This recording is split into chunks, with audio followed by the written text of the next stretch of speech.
Di sebuah desa kecil di tengah-tengah Jawa Tengah, hiduplah seorang wanita bernama Bu Ani. Ia adalah seorang wanita paruh-baya yang dikenal oleh seluruh penduduk desa. Sayangnya, bukan kebaikan atau kearifan yang membuatnya terkenal, melainkan kebiasaan buruknya yang suka mengupat dan menfitnah orang lain. Setiap hari, Bu Ani tampak sibuk berkeliling dari satu rumah ke rumah lainnya, membawa berita-berita yang seringkali dipenuhi fitnah dan kebohongan. Bu Ani dikenal sangat pandai dalam merangkai cerita. Dengan lihai, ia bisa menyusun cerita yang seolah-olah benar adanya, meskipun sebenarnya hanya karangannya sendiri. Ia sering menambahkan bumbu-bumbu yang tidak ada faktanya agar ceritanya terdengar lebih menarik dan dramatis. Dalam banyak kesempatan, Bu Ani berhasil membuat orang-orang percaya akan ucapannya. Tidak sedikit hubungan antar tetangga yang retak karena fitnah yang disebarkan oleh Bu Ani.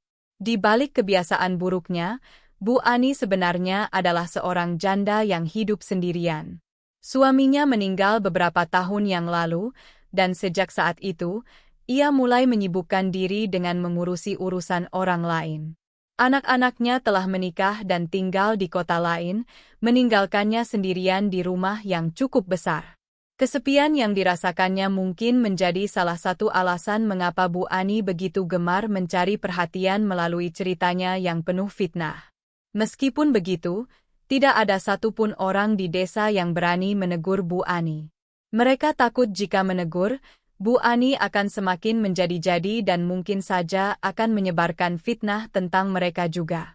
Akhirnya, orang-orang di desa memilih untuk menjauhi Bu Ani secara perlahan, meskipun hal itu tidak membuat Bu Ani berhenti dari kebiasaannya. Suatu hari, Bu Ani mendapatkan kabar bahwa ia berkesempatan untuk menunaikan ibadah umroh. Anak sulungnya yang tinggal di Jakarta memutuskan untuk memberangkatkan Bu Ani ke Tanah Suci sebagai bentuk baktinya kepada sang ibu. Mendengar kabar ini, Bu Ani sangat gembira. Ia langsung memberitahukan kepada seluruh warga desa tentang rencana keberangkatannya. Dengan penuh kebanggaan, Bu Ani menceritakan betapa beruntungnya ia bisa pergi ke Mekah dan Madinah untuk beribadah. Namun, di balik kebanggaannya itu, Bu Ani tetap tidak bisa menahan kebiasaan buruknya. Ia terus saja mengupat dan menfitnah orang lain, bahkan dalam persiapan keberangkatannya. Ia membicarakan tetangga-tetangganya yang tidak bisa pergi umroh dengan nada merendahkan, seolah-olah ia adalah satu-satunya orang di desa itu yang pantas mendapatkan berkah tersebut. Lihat saja, siapa lagi yang bisa pergi umroh seperti aku? Pasti ini karena aku lebih baik dari mereka semua, pikir Bu Ani dalam hati. Beberapa hari sebelum keberangkatannya, Bu Ani pergi mengunjungi Pak RT untuk mengabarkan secara resmi tentang rencana umrohnya.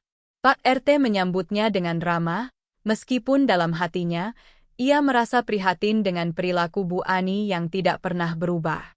Semoga saja perjalanan ini bisa membuka hatinya, pikir Pak RT sambil mendoakan. Hari yang dinantikan pun tiba. Bu Ani berangkat ke Tanah Suci bersama rombongan dari agen perjalanan haji dan umroh yang terkenal. Setibanya di Mekah, Bu Ani merasa sangat terharu dan bersyukur bisa berada di tempat yang begitu suci dan mulia. Namun, sayangnya, perasaan haru itu tidak bertahan lama. Hanya beberapa hari setelah tiba, kebiasaan buruk Bu Ani kembali muncul. Di sela-sela ibadah, Bu Ani kerap kali bergunjing tentang rombongan lain atau bahkan sesama rombongannya sendiri. Ia mengkritik cara berpakaian mereka, cara berdoa, dan banyak hal lainnya.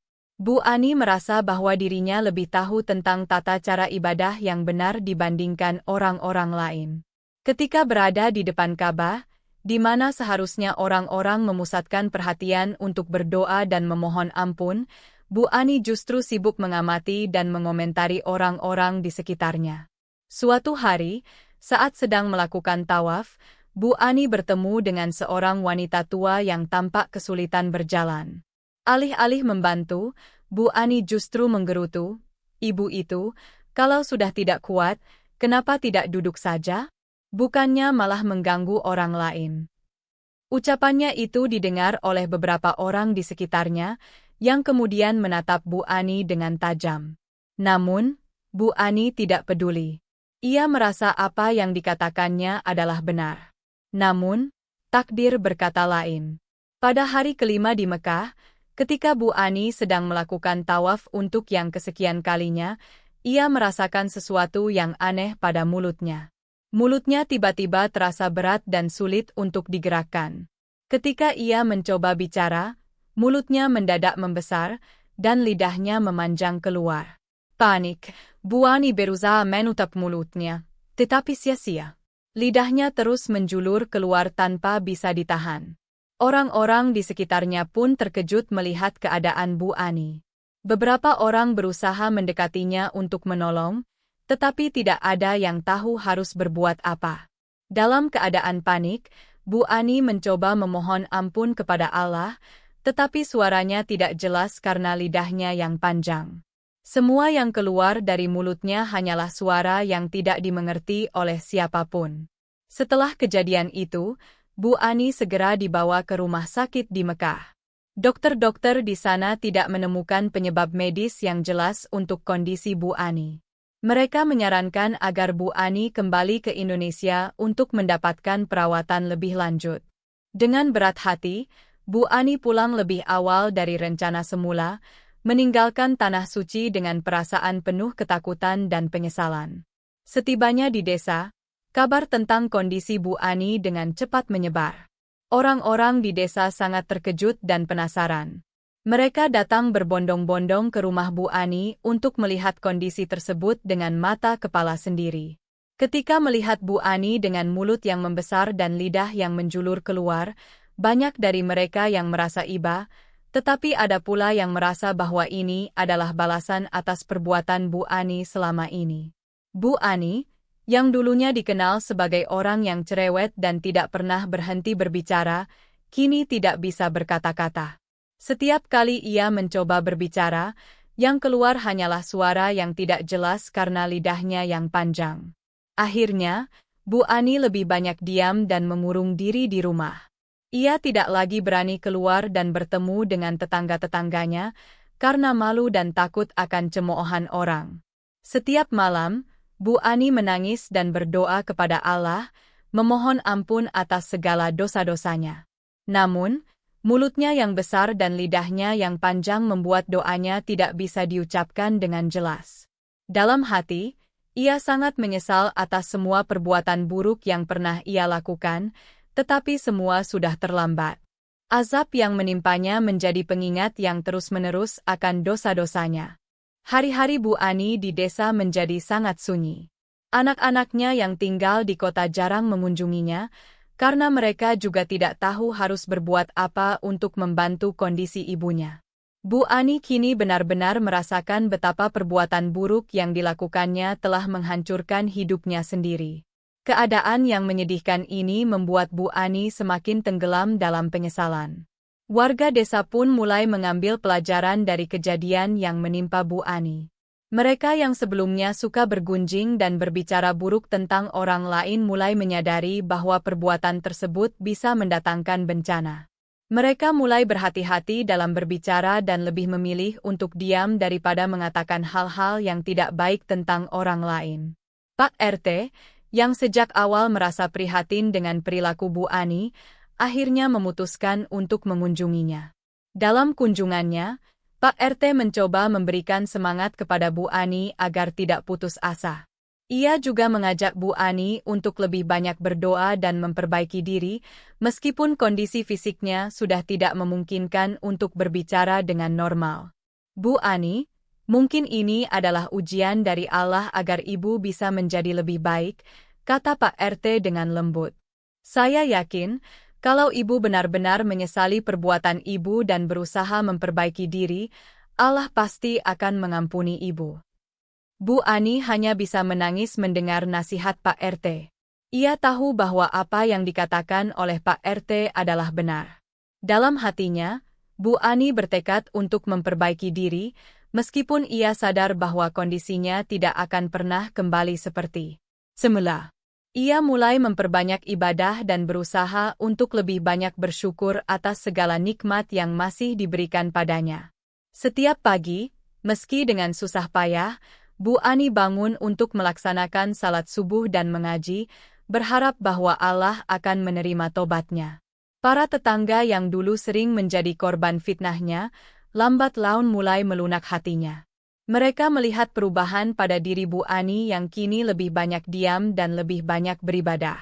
Beberapa dari mereka bahkan mulai sering mengunjungi Bu Ani untuk menemaninya dan memberikan dukungan moral. Mereka tahu, meski apa yang dialami Bu Ani adalah akibat dari perbuatannya sendiri, namun mereka juga sadar bahwa manusia tidak luput dari kesalahan. Waktu terus berjalan, dan kehidupan di desa kembali normal.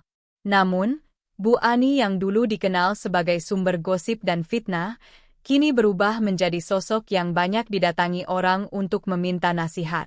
Bu Ani mulai menemukan kebahagiaan baru dalam hidupnya. Ia menyadari bahwa meskipun mulutnya tidak lagi bisa berbicara dengan jelas, hatinya masih bisa berbicara kepada Allah dan berkomunikasi dengan orang-orang di sekitarnya melalui tindakan baik.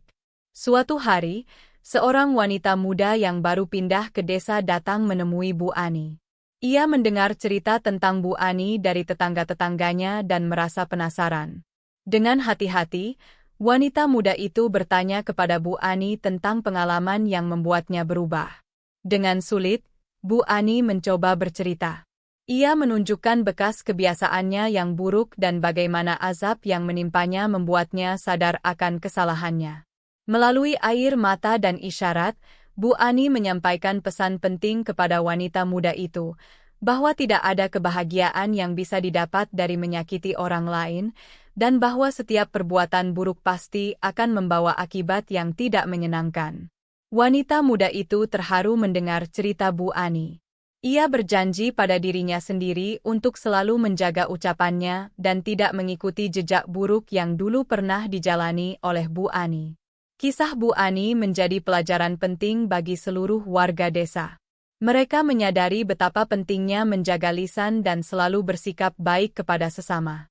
Desa yang dulunya dipenuhi dengan gosip dan fitnah perlahan berubah menjadi tempat yang lebih damai dan harmonis. Warga desa mulai saling mendukung dan menjaga satu sama lain, terinspirasi oleh perubahan yang terjadi pada Bu Ani.